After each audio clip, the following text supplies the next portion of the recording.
আসসালামু আলাইকুম রহমতুল্লাহি বারাকাতুহু। এখন কথা বলবো একটি সংবাদ দিয়ে। যারা কোভিডের সময় বিজনেস যারা ইন্স্যুরেন্স করেছিলেন কিন্তু কোনো কিছু পান নাই, তাদের জন্য একটা সুসংবাদ। তারা নিজ দায়িত্বে দেখে নেবেন। আমার এটা নিউজ মাত্র।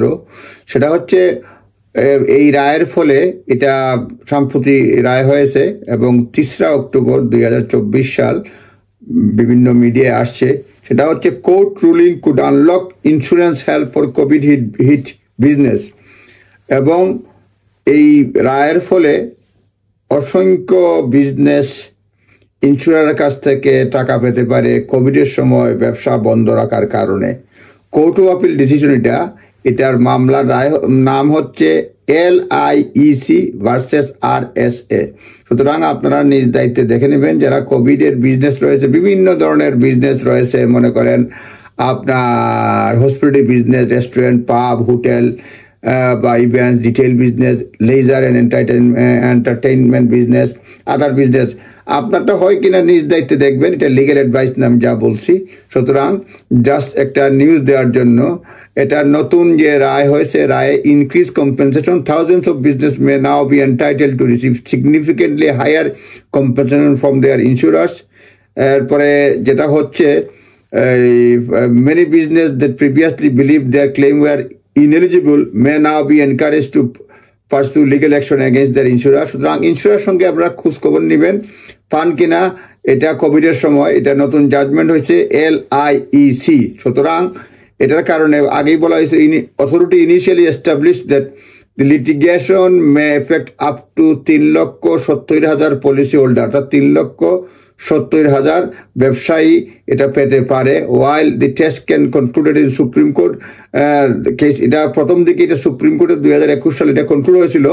Subsequent litigation may have unlocked, এই সাবসিকুয়েন্ট মামলা হয়েছে। এই মামলাটা মূলত করেছে আমাদের বহুল ExCeL London. The case bought by ExCeL centre in East London is one example for insurer accepting the limit the reach of Supreme Court rulings. The Excel launched legal proceedings in 2022 regarding at the premises disease clause.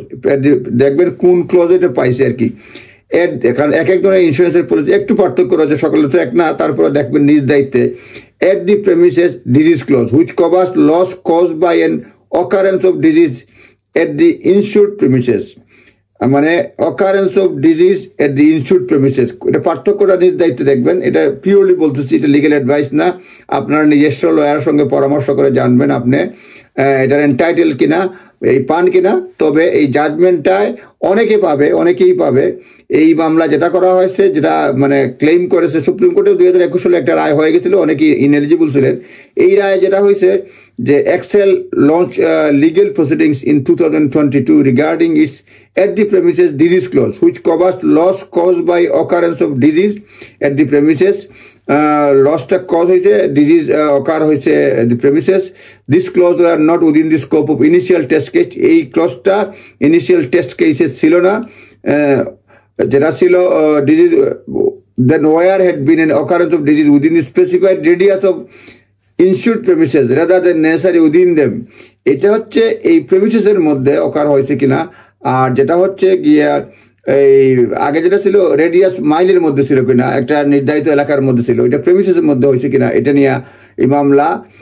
Last month appeal judge confirmed that Excel's insurer were wrong to reject claims under premises clause and result thousands of business with them could be able to claim compensation। সুতরাং এটা premises clause, দয়া করে দেখবেন এটা premises clause, নিজ দায়িত্বে দেখে নেবেন।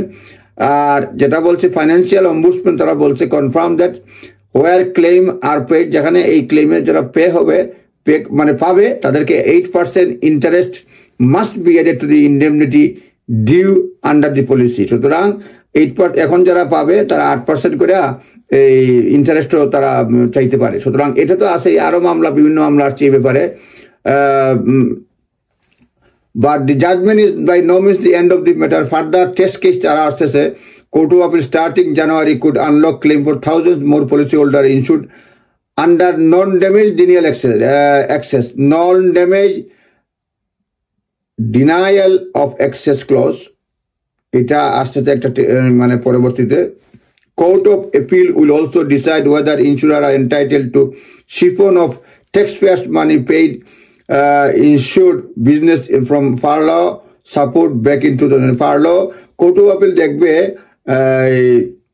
যেটা আরেকটা মামলায় দেখবে যে বিভিন্ন ধরনের সরকারি সাহায্য পাইছে সেটাও মামলা, বিশেষ করে মানে এটাও কি মামলার মধ্যে বা কম্পেনসেশনের মধ্যে আনা যায় কিনা এ ব্যাপারে একটা রায় হবে, মানে এটা পরবর্তীতে, এটা হয় নাই। এবং অনেকেই বলছেন it is not too late to policy holder to pursue claim. এই ক্লেমটা পার্সু করা এখনো দেরি হয় নাই, বাট টাইম রানিং হইতেছে। ইংল্যান্ড এবং ওয়েলসে 6 years statute of limitation will be most cases bar any claims brought after March 26. Normally এটা দেখে নেবেন, আপনারা দেখে নেবেন, আমি টাইম দিচ্ছি না। 6 years statute লিমিট। সুতরাং এখন পর্যন্ত নিউজ অনুযায়ী যে এই ক্লেমটা এখনো করতে পারবেন, দেরি হয় নাই। লিমিটেশন ক্লজ অনুযায়ী, স্ট্যাটিউট অফ লিমিটেশন অনুযায়ী 6 years। সুতরাং কোভিডের মামলাগুলো এখনো পলিসি হোল্ডাররা ক্লেম করতে পারবেন। আজকের এই ভিডিওটা আপনাদের জন্য information only, not legal advice. আপনারা ক্লেম করার জন্য করবেন কি করবেন না এইসব বিষয় জানার জন্য অবশ্যই নিজস্ব লয়ারের, লিগ্যাল এক্সপার্টের ওপিনিয়ন নেবেন। আপনার ইন্স্যুরেন্সের সঙ্গে যোগাযোগ করবেন, ইন্স্যুরেন্স পলিসি অনুযায়ী আপনি পেতেও পারেন। দেখে নেবেন সকল ধরনের বিজনেসের জন্য কোভিডের সময় ইন্স্যুরেন্সে ক্ষতিগ্রস্ত হলে পরে ইন্স্যুরেন্সের কাছ থেকে ক্লেম করতে পারবেন। নিজ দায়িত্বে দেখে নেবেন আপনি এলিজিবল কিনা। ভালো থাকবেন। আসসালামু আলাইকুম।